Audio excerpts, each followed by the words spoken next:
How did I leave my husband for a better man and end up being handed divorce papers in a busy office lobby? Why did my husband stay calm for weeks, then take everything I thought was ours and lock it down, by the book? My name is Sybil Hollis, and I used to believe I was a loyal wife. I still tell myself that. It sounds clean when I say it in my head. I worked hard, I kept our life running, and I carried the stress that Daniel did not even see. That is what I told myself each morning. I said I deserved more than quiet dinners and the same questions. I said love should feel like a win. Daniel was not a bad man. That is the annoying part. He paid bills on time. He fixed things without drama. He picked up the kids when my schedule changed. He asked me simple things like what I wanted for dinner. I acted like those questions were proof he did not know me. I told myself he was lazy with romance. I also told myself I was not asking for much. I wanted to be seen. I wanted to feel chosen. That morning, we stood in the kitchen like we always did. The kids ate cereal, and the TV was too loud. Daniel asked why I was smiling at my phone. I said it was a work message. He asked why I started turning my screen away. I said he was imagining things. I watched his face and waited for anger. I wanted him to raise his voice, because that would make my story easier. He did not. He just looked tired. He asked if I was still picking up Ava after school. I said I had a late meeting and he would need to do it. He said I had told him I was free today. I said plans changed, and I made it sound like his fault for not understanding my job. He asked what time the meeting was. I said it was around the end of the day. I did not give a time. When he paused, I said he was acting like my manager. The words came out sharp, and I liked how they landed. I noticed 2 mugs on the counter, far apart. That distance felt like a message. Daniel rinsed his mug and placed it on the drying rack. He did not touch mine. I told myself he was being dramatic. Then I heard a soft click, like a drawer closing with care. I looked toward the hallway. Daniel's keys were in his hand, and a new key was on the ring. I asked what that was. He said it was nothing, and he needed to go. I said he was hiding things. He said he just wanted a calm day. On the driveway, he asked if we could talk tonight, after the kids slept. I said there was nothing to talk about. He asked if I was happy. I said happiness was not a question, it was a choice, and he should try choosing it. He stared for a second, like he did not know where I learned that line. I got into my car and felt powerful. I told myself he needed a wake-up call. At work, I moved fast and acted busy. I liked the open-plan office because people looked up when I walked by. I wanted them to notice me. Priya sat near the windows and she always looked calm. She asked how my morning was. I said Daniel was being weird again. She asked what I meant. I said he kept checking on me and asking where I was. I said it like I was reporting a problem, not creating one. Priya asked if I felt safe.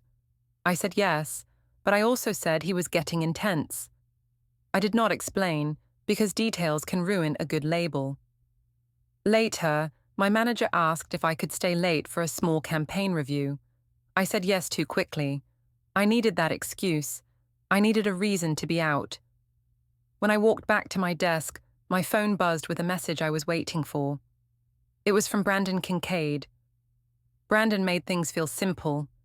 He said I had spark. He said I looked like someone who should be admired.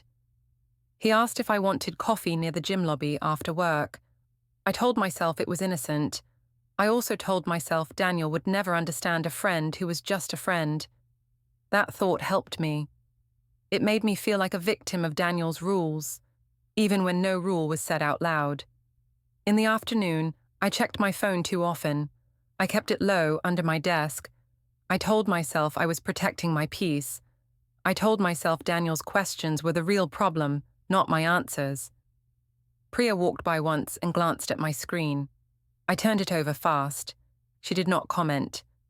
That silence annoyed me more than judgment would have. At the end of the day, I left the hospital and drove to the gym. The lobby smelled like clean soap and fake energy. Brandon waited by the smoothie bar like he belonged there. He asked how my day went. I said it was heavy because Daniel was acting insecure. Brandon said Daniel sounded threatened. I said that was exactly it. Brandon said strong women often scare weak men. I did not like calling Daniel weak, but I liked being called strong. He asked if Daniel ever did anything romantic anymore. I said no, and I made it sound final. I did not mention the small things Daniel did, like packing the kids' lunches or leaving gas in my tank. Brandon asked if Daniel supported my career. I said Daniel acted like my job was a hobby. That was not true, but it felt true when I said it. Brandon talked about his life like it was always rising. He said he had big goals. He said he wanted a partner who could match his pace. I said I was that kind of woman. He smiled and said he could tell. He asked if I ever felt like you can outgrow a person. I said yes, and I felt proud saying it. It sounded like a smart idea, not a selfish one. When I got home, the house was quiet. The kids were in the bath, and Daniel's voice carried from the hallway. He asked Ava about her spelling list. Ava answered softly. I watched from the kitchen and felt left out, even though it was my own choice. Daniel walked in and asked if my meeting went well.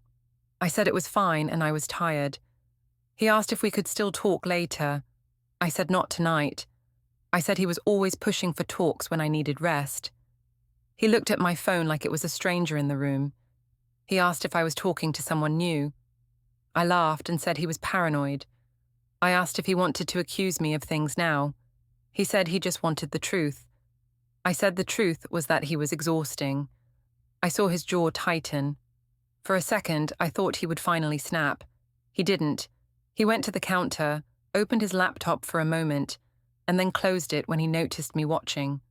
I saw a blank spreadsheet grid, nothing I could read. I told myself he was being petty. He asked if I wanted tea. I said no. I walked upstairs and shut the bedroom door harder than needed. In bed, I stared at my phone and reread Brandon's last message. I told myself I was not doing anything wrong. I told myself I was just taking back my life. Still, my chest felt tight in the dark, like my body knew something my mind refused to say. The next day, I woke up with a clear plan in my head. I wanted my life to feel new. I wanted people to look at me and think I was brave. I also wanted Daniel to feel small without me having to say it out loud. If he looked small, then I looked right.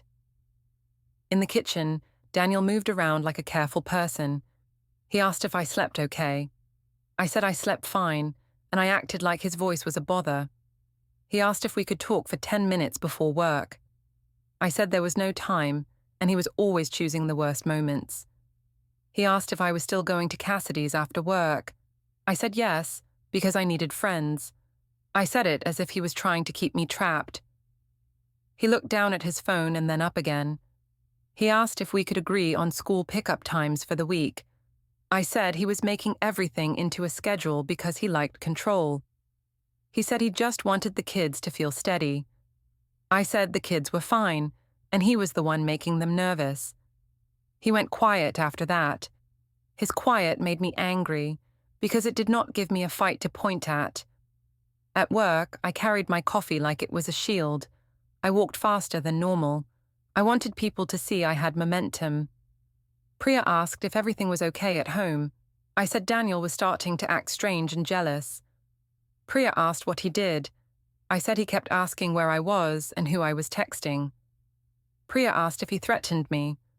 I said no, but I said it was still not healthy. I liked how the words sounded. They made me look serious, like I had a reason. By the afternoon, Cassidy was already texting about the rooftop bar. She asked what I was wearing and if Brandon was coming. I told her maybe. I told myself I was not introducing Brandon. I was just letting my life be seen. That is how I explained it. When I got home after work, Daniel was helping Noah with his shoes. Ava sat at the table with a paper from school. Daniel asked if I could look at Ava's note because it needed a signature. I said I was busy and he could handle it. He asked if I could at least read it. I said he was acting helpless. Ava watched me, then looked away fast, like she learned something from that moment. Daniel asked what time I would be home. I said late. He asked if it was another work event. I said yes, and I made my voice flat, like the topic was boring. He asked where it was. I said downtown. He asked who would be there. I said co-workers and friends. He asked if Brandon was one of those friends. I laughed and said he was doing it again. I said he was imagining a man behind every corner. Daniel's face changed, but he did not raise his voice. He asked me to be honest. I said I was being honest, and he was the one refusing to believe me. I left while the kids were still awake. I told myself it was fine because Daniel was a parent too. In the car, I checked my face in the mirror at a red light. I practiced a calm look. I told myself I was not doing anything wrong, because wrong people hide, and I was not hiding. I was just moving forward. The rooftop bar was loud and bright. The city looked pretty from above, and that made me feel like my life was also above things. Cassidy hugged me and said I looked free. I said I was trying to breathe again. She asked if Daniel was still acting sad. I said he was acting like a victim. Cassidy asked if I wanted Brandon to come. I said it would be fun, like it was a small thing. Brandon arrived later, like he always had somewhere better to be. He greeted me like I was special. Cassidy watched him closely, and I could tell she liked the idea of him more than the person. He asked how my week was going. I said my home life was tense because Daniel did not understand growth. Brandon said some men cannot handle change. I nodded and felt like I was part of a smart group. Cassidy started taking photos. She told me to stand closer to Brandon. I did it without thinking. Daniel's face flashed in my mind, but I pushed it away. Cassidy asked if I was happy. I said yes, and I said I finally felt chosen. Brandon asked what Daniel did when I tried to talk about feelings. I said Daniel shut down. That was not fully true, but it was the version that helped me. A woman from my work walked by and smiled. She asked how I was. I said I was great and I was celebrating new energy. She glanced at Brandon and then back at me. I could feel the story forming around me. I liked it. I liked being the center. Later, Cassidy asked about my marriage again. I said Daniel and I were not in a good place because he was negative. I said he questioned everything I did. I said he wanted me to stay small so he could feel big. I watched faces react, and I felt a warm rush. I did not think about how unfair it was. I thought about how useful it was. Brandon offered to walk me outside for air. On the patio, he asked if I ever thought of leaving. I said I did, but I said it was hard because Daniel depended on me. That was a lie I told myself often. Brandon said I deserved a man who matched me. I said I was tired of carrying someone who did not keep up. I made Daniel sound like a weight. I made myself sound like a runner. When I left the bar, I did not go home. I went to Kelsey's apartment instead because she kept asking to see me.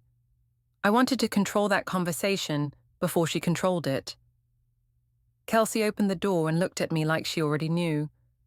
She asked where I had been. I said I was out with friends and I needed space. She asked if Brandon was more than a friend. I said she was being dramatic. She asked if I wanted to ruin my family. I said I was not ruining anything. I was fixing what Daniel broke. Kelsey asked if Daniel ever yelled at me. I said no, but I said he made me feel guilty all the time. Kelsey said guilt usually points to truth. I told her she was judging me because she always liked Daniel more. She asked if I could hear myself. I said she did not understand what it felt like to be unseen. She asked if I was unseen or if I just wanted attention. I told her she was mean. I left before she could say more. On the way home, my phone buzzed again and again. Daniel asked where I was. I said I was with Kelsey and I needed time.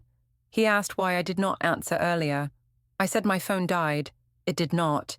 He asked if I could come home before midnight because the kids were sleeping badly. I said he was trying to use the kids to control me. He stopped texting after that. When I walked into the house, the lights were off except a small lamp in the living room. Daniel was on the couch with a blanket. He asked if everything was okay. I said yes, and I said he should stop acting like my keeper. He asked if I could promise I was not lying to him. I said he was pushing me away with his doubts. He sat up slowly and asked what he did to deserve this. I said he was doing it again and making it about himself. I went upstairs and checked on the kids. Ava's eyes opened for a second. She asked if I was going somewhere tomorrow too. I said no, and I said she should sleep. Her face looked unsure. I felt a small pinch in my chest, but I told myself children forget things fast. In my room, I saw my phone screen light up with a notification. Cassidy had posted a photo from the rooftop. It showed me smiling beside Brandon, and my hand was too close to his arm to look innocent. My stomach tightened, but I still told myself it was fine. I told myself Daniel needed to learn that I had options. Saturday came fast, and I treated it like a stage. I told myself it was family time, but I also knew it was a test. My mother had booked a long table at a family restaurant, the kind with big booths and loud plates. She said it would be good for the kids to see everyone together. I said yes, because I wanted witnesses. If I could shape the room, I could shape the story. Daniel drove us there, because I said I was tired. He asked if I wanted to take my car instead. I said no, and acted like his suggestion was silly. In the back seat, Noah hummed to himself. Ava stared out the window like she was watching for something. Daniel asked if the kids wanted to order dessert later. Ava said she wasn't sure. Daniel said it was okay. I watched him keep his voice calm, and it bothered me. At the restaurant, the long table was already full. My mother, Marla, sat like she owned the place. My father, Tom, smiled too much, which meant he was nervous. Kelsey sat near the end, shoulders stiff. Daniel's parents, Ruth and Graham, arrived a few minutes later. Ruth hugged the kids first. Graham shook Daniel's hand and then mine. He looked at me like he was trying to understand what I was doing, without accusing me. Cassidy showed up with her phone ready, like every moment needed proof. She asked how I was and said I looked glowing. I said I was finally sleeping again. Daniel heard that and blinked, like the words didn't fit reality. I held his gaze for a second, then looked away, as if he wasn't important. When the food came, Marla asked Daniel how work was going. Daniel said it was fine. Marla asked if he was still working with those computers. Daniel said yes. She laughed lightly and said it sounded boring. I laughed too because it felt safe to laugh when my mother started it. Daniel's jaw tightened. He asked Marla how her week was. Marla said she had been busy with friends and planning, like her life was bigger than his. Cassidy leaned in and asked if I was still going out more. I said yes, because I needed to find myself. Daniel asked what that meant. I said it meant I was tired of feeling like an accessory in my own life. I said it loud enough for people nearby to hear. Cassidy smiled. Marla nodded like I had said something wise. Tom stared at his plate. Kelsey looked at me like I had slapped someone in public. Daniel asked if we could not do this here. I said he was proving my point by trying to silence me. He said he wasn't trying to silence me. He was trying to protect the kids. I said the kids were fine, and I pointed out that they were eating quietly. Ava's spoon paused in the air. Noah kept chewing but stopped humming. Cassidy asked Daniel, in a fake sweet tone, why he was so tense lately. Daniel said he wasn't tense. Cassidy said she could feel his energy. I said he had been acting moody at home. Daniel asked what I meant. I said he asked too many questions and made everything feel like an interrogation. Daniel looked at me and asked if I was talking about him asking basic things, like where I was. I said yes, and I called it tracking. Marla said no woman should feel tracked. I nodded fast. I felt the room tilt in my favor. Ruth put her napkin down and asked if we could keep things respectful. I said I was being respectful, and I added that Daniel was the one who couldn't handle honesty. Daniel looked at Ruth, like he wanted help, then looked back at me. He asked if I wanted to end the marriage. I laughed and said he was so dramatic. I said we were just having a conversation. Kelsey asked why I was pushing him. I said I wasn't pushing him. I was just not pretending anymore. At some point, Daniel asked me to step outside with him for a minute. I said no, because I didn't want a private moment. If he said something private, I couldn't control it. I wanted the room to hear everything. Daniel asked again, and I finally stood up, but I made it look like I was doing him a favor. In the parking lot, Daniel asked if I was seeing someone. I said no, and I said he was paranoid. He asked why there were photos of me with Brandon. I said Brandon was a friend, and Daniel was jealous of anyone who treated me well. Daniel asked if I was saying he didn't treat me well.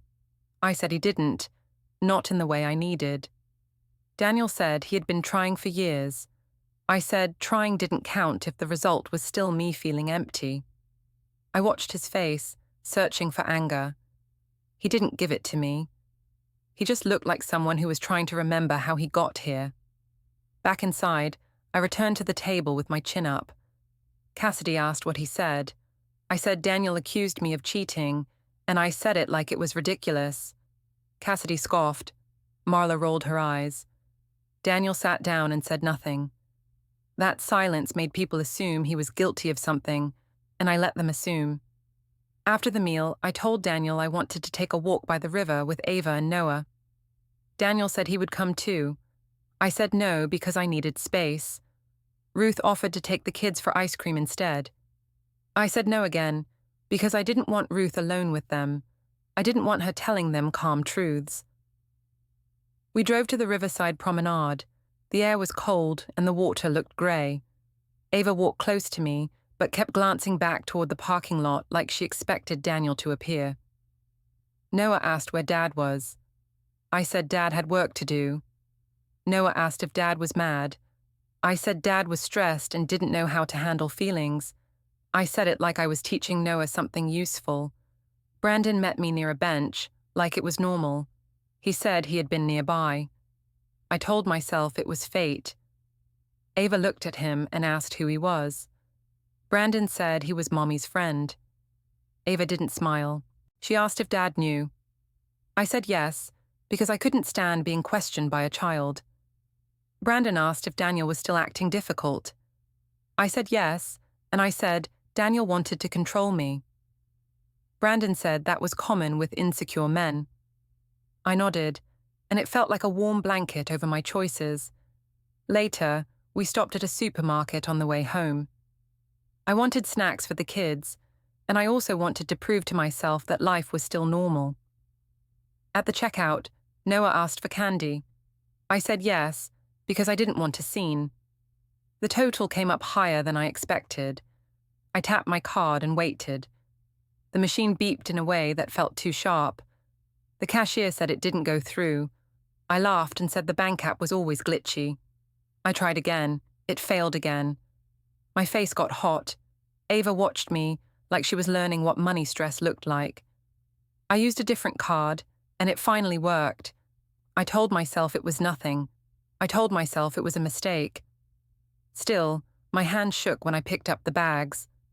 When we got home, Daniel was at the table with his laptop open. He closed it when I walked in. I smelled something faint, like toner. He asked if the kids ate. I said yes. He asked if the walk was good. I said it was quiet. He looked at the grocery bags and asked if everything was okay. I said yes, and I said he was always searching for problems. He asked again, softer, if I was seeing Brandon. I said no, louder, like volume could turn a lie into truth. He didn't argue. He just nodded once, like he filed it away in his head. Then he stood up and rinsed his mug, placing it far from mine again. I told myself he was being childish. But I also felt, for the first time, like he was watching me the way I had been watching him. Quiet, careful, and done with speeches. I told myself the restaurant day was proof I was right. People saw Daniel's face, and they heard my side first. That mattered to me more than it should have. When I woke up on Monday, I felt like I had permission now. The story was moving, and I was not going to let it slow down. I started packing in the bedroom closet before Daniel came home from dropping the kids off. I did it fast and loud, like noise could turn my choice into strength. I filled a suitcase with my clothes and the things I liked. I left most of the kids' stuff where it was, because I wanted to look like I was still a good mom. I told myself I was not running away. I was taking space. When Daniel walked in later, he stopped in the doorway and looked at the open suitcase. He asked what I was doing. I said I needed time away from his pressure. He asked what pressure, and he sounded tired, not angry. I said his questions were pressure. He asked if I could at least tell him where I planned to stay. I said he did not need to know every detail. He said he needed to know because of the kids. I said he was using the kids as an excuse to control me. He asked if I wanted to separate. I said he was making it sound too big, like he wanted to scare me back into place. He asked if I wanted counseling. I said counseling was just a way to blame women for wanting more. He stared at me for a long second, then looked past me to the hallway. He asked if I had a plan for school pickup this week. I rolled my eyes and said he was obsessed with schedules. He said the kids needed routine. I said the kids needed a happy mother. He walked to the dresser and opened a drawer. I expected him to yell or block the door. He did neither. He took out a small bundle of papers and slid them into a folder without looking at me. I couldn't read anything from where I stood. He closed the drawer with a careful click. That sound felt too calm. He asked if I wanted to take Ava's winter coat. I said yes, like he was my assistant. He handed it to me without a word. I moved into my mother's guest room that night. Marla acted excited, like I had upgraded my life by changing addresses. She asked if I felt lighter. I said yes. She said Daniel had always been too plain for me. I nodded, even though my stomach felt tight. Tom stayed quiet and asked if the kids were okay. I said the kids were fine, and I said Daniel was the one making things tense. Tom looked like he wanted to say something, then didn't. The next morning at work, I wore a nicer outfit than usual. I wanted people to notice I was fine. Priya asked how I was doing. I said I was taking space because Daniel was being intense. Priya asked what he did this time. I said he questioned me and didn't trust me. Priya asked if he ever called me names. I said no, but I said his tone was accusing. Priya asked if I was safe at home. I said I wasn't at home anymore. Priya's eyes widened a little. She asked if I had support. I said my friends and family were behind me. At lunch, Cassidy called and said we needed a girls' night soon to celebrate my new era. I said yes, because I liked how it sounded. Cassidy asked if Brandon was officially my man now. I laughed and said it was complicated. Cassidy said complicated was just a word for exciting. I told her to stop posting about me for a bit. She said she would, but I didn't fully believe her. That afternoon, Daniel sent me a short message about the kids' week. He asked if I could confirm which days I would pick them up. I waited before answering to show power. Then I wrote that he could handle it, since he loved control so much. He replied that he was not trying to control me, just to plan. I didn't answer again. After work, I drove to Kelsey's apartment because she had been texting me like a fire alarm. She opened the door and looked serious. She asked where I was staying. I said Mum's place. She asked if I had told Daniel clearly. I said he could figure it out. Kelsey asked if I was proud of how I was acting. I said she didn't get it. She said she got it too well, and that was why she was scared. She showed me her phone. She had a screenshot of a post Cassidy made, and it had comments under it. Someone joked about Daniel being pathetic and said I deserved a real man. Another person asked if Brandon was the reason. Cassidy replied with a wink emoji. My face went hot. Kelsey asked if I saw what this was becoming. I said it was just gossip and Daniel should stop being sensitive. Kelsey said it wasn't just gossip when kids had friends at school. I told her she was exaggerating. She asked if I even heard myself. I said she was taking Daniel's side again. Kelsey said she was taking the kids' side. That made me angry, because it sounded like she was calling me the problem. On Wednesday, I picked the kids up from school for the first time since moving out. The pickup line felt longer than usual. Ava got into the car and asked if she was sleeping at Grandma Marla's now. I said yes for a while. She asked if Dad was coming too. I said no. Ava asked if I and Dad were fighting.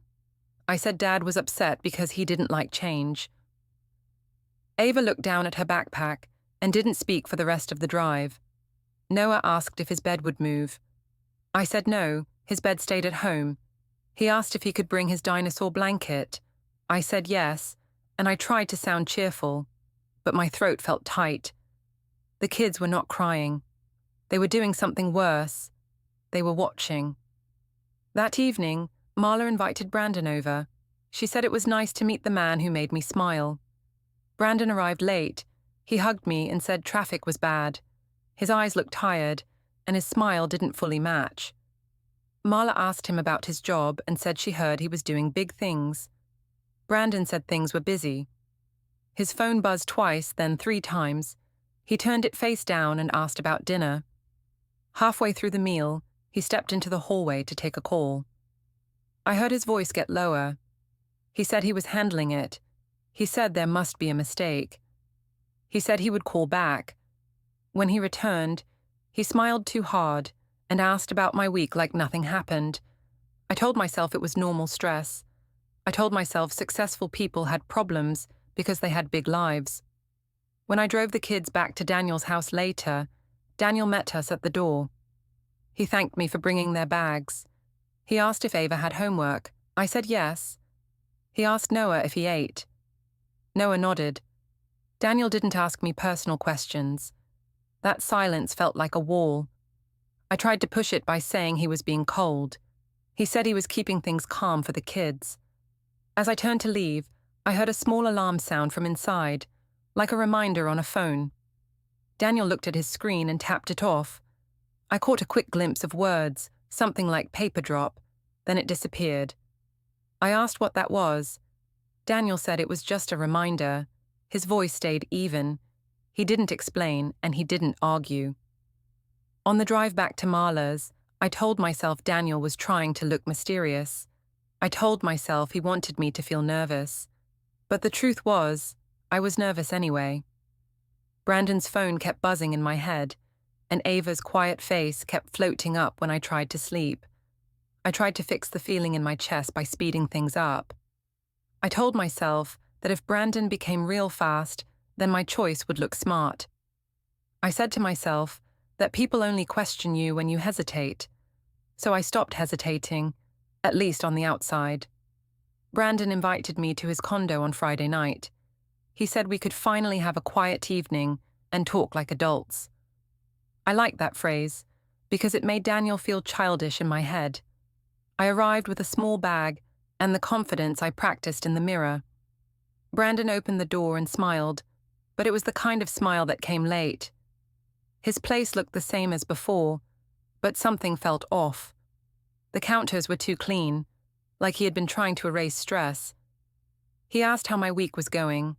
I said I was finally free from Daniel's mood.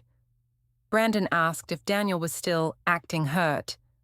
I said Daniel was trying to guilt me. Brandon said guilt was a control tool. I nodded, because it helped me ignore the part where guilt can also be a signal. While we talked, Brandon's phone kept buzzing. He glanced at it and turned it face down. I asked if something was happening at work. He said there were changes, but he said it like it was normal. He asked me about the kids. I said they were fine, and I added that they were adjusting fast because kids are resilient. I needed that to be true. I went to the bathroom and noticed an envelope on the counter near a stack of papers. It had bold print and a window slot, the kind that looked official. I didn't pick it up. I just stared at it a second. When I came out, Brandon asked what I was looking at. I said nothing. He laughed too quickly and said he had boring mail. Then he changed the subject and asked what my mother thought of him. I said my mother liked him because she liked winners. That word sat between us for a moment. Winner.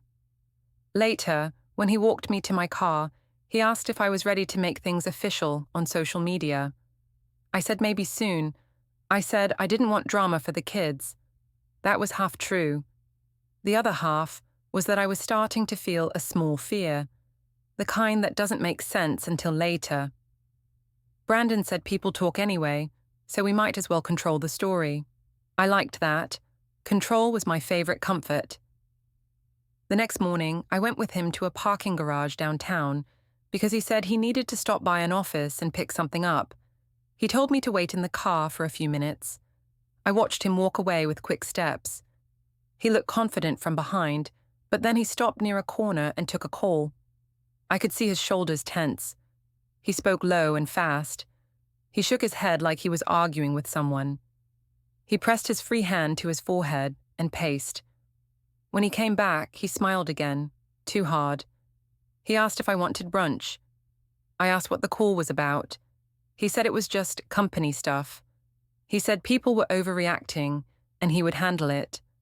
I asked if he was okay. He said of course, and he squeezed my hand like I was the one who needed calming. At Marla's house later, my mother asked when Brandon and I would start fresh in a real way. She said I should stop acting like I was still married. I laughed and said it was complicated because Daniel was being difficult. Marla said Daniel didn't get to be difficult after failing me for years. I agreed, because agreement kept the room warm for me. Then my phone buzzed with a message from Daniel. He asked if I could confirm the kids' schedule for next week, because school had an early dismissal day. He asked what time I could pick up. He asked if I could also bring Noah's allergy medicine back on Monday. I stared at the message and felt annoyed at the normal tone. I wanted him to sound angry so I could point at it. I wrote back that he was acting like a manager and that he should stop treating me like an employee. He replied that he wasn't trying to fight, he just needed clear plans. He added that Ava asked if I would be at her school event on Tuesday. That part should have softened me. It didn't. It made me feel cornered, like the kids were pulling me back toward a life I had decided to leave. I wrote that I would try, and I didn't answer the rest. On Monday, I stood in a pharmacy queue with the kids because Noah needed a refill. Marla had given me her card just in case, and I told myself it was only for a short time. The line moved slowly. Noah leaned on my leg. Ava watched the shelves and didn't ask for anything. That worried me more than whining would have. When it was my turn, I paid and checked my bank balance out of habit. The number was lower than I expected. I refreshed the screen twice. I told myself it was because I had been busy and hadn't tracked spending. I told myself it would correct itself when things settled. That evening, Brandon texted less. When he did text, it was short. He said he was tired. He said he had meetings. I tried calling once, and he didn't answer. He later wrote that he was dealing with urgent stuff and would explain soon. I told myself not to be needy. I also told myself Daniel would love seeing me needy, so I couldn't be. I drove to the Hollis house on Wednesday to get more of my things. Daniel had agreed to be home so the kids could see me for a bit. I pulled into the driveway and noticed his car was backed in, pointed toward the street. It looked ready to leave. That felt strange, like a detail from someone else's life. Inside, the kitchen looked cleaner than I remembered. 2 mugs sat on opposite sides of the counter again. Daniel asked if I wanted coffee. I said no. He asked if I wanted to sit down and talk for 10 minutes. I said there was nothing to talk about unless he planned to apologize. He asked what he should apologize for. I said for making me feel trapped. He asked how he trapped me. I said with his mood, his expectations, his constant need for reassurance. He said he had been asking for honesty, not reassurance. I said honesty was hard when someone punished you for it. He didn't react to that. He just nodded once, like he was noting a date in his mind. Then he asked about the kids next weekend. He asked if I could take them overnight on Saturday so he could handle something personal. He didn't say what. He didn't explain. He kept his voice calm and plain. I said he was trying to dump responsibility on me now that I left. He said it wasn't a dump, it was a request. He said if I couldn't, he would plan another option. The way he said another option made me feel replaceable. I hated that. Ava came into the kitchen and asked if I would be there for her Tuesday event. Daniel looked at me and didn't speak. I said yes, of course. Ava didn't smile, but she nodded like she was collecting facts instead of feelings. Noah hugged my leg, then ran back to his toys. I told myself that meant he was fine. I went upstairs to get a box of shoes. When I came down, I heard a soft hum from somewhere, like a shredder or a small machine. It stopped when Daniel noticed me. He stood by the hallway closet and closed it gently. I asked what that sound was. He said he was just cleaning up. He didn't offer more. Back in the kitchen, I tried one more time to pull a reaction out of him. I said Brandon treated me with respect, and it showed me what I was missing. Daniel asked if I was introducing the kids to Brandon. I said Daniel didn't get a vote in my life anymore. Daniel said he wasn't voting. He was asking because it mattered for the kids. I said the kids were adaptable, and he was dramatic. He took a slow breath. He asked if I could keep communication to kid logistics only. He said it would be better for everyone. I felt my throat tighten, because that sounded like a boundary. Boundaries from him felt like rejection from the world I used to control. I asked if he was planning something. He looked at me for a long second. Then he said, in the same calm voice, that he was done arguing and he would handle it properly. The next morning, I wore my best coat and told myself I looked like a woman who knew what she was doing. Brandon said we should meet near his office tower because it looked professional. I agreed because I wanted a clean backdrop for my new life. I wanted to look unshaken in public. The lobby was bright and cold. People walked fast with coffee cups and badges. Brandon kept checking his phone. I asked what was going on, and he said it was nothing, just a few calls. His smile didn't reach his eyes. I saw Daniel before I expected to.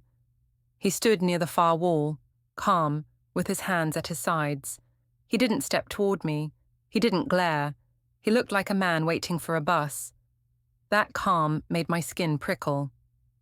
A stranger approached me, polite and direct. He asked if I was Sybil Hollis. I said yes, and I lifted my chin like I was being introduced, not targeted. He said he had documents for me. I said I didn't accept random papers from strangers. He said he was authorized to serve me. People nearby slowed down, not fully stopping, but watching with the corners of their eyes.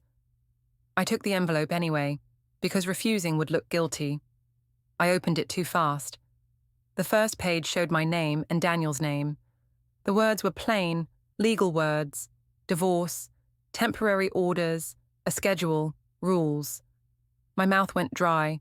I turned pages and tried to find the part where I was the hero. I saw lines about money, about not moving property, about communication being limited, about the kids' routine being set by dates and times. I saw that my access to joint accounts was restricted in a way that made my stomach drop.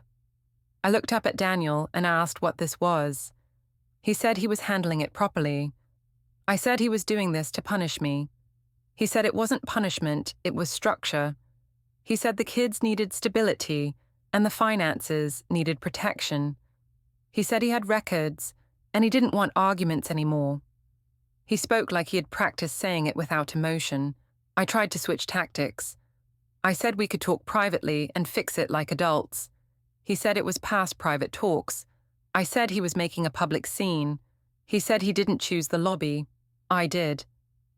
Then Brandon's phone buzzed again, and his face changed. I asked what was happening. He swallowed and said he had been terminated.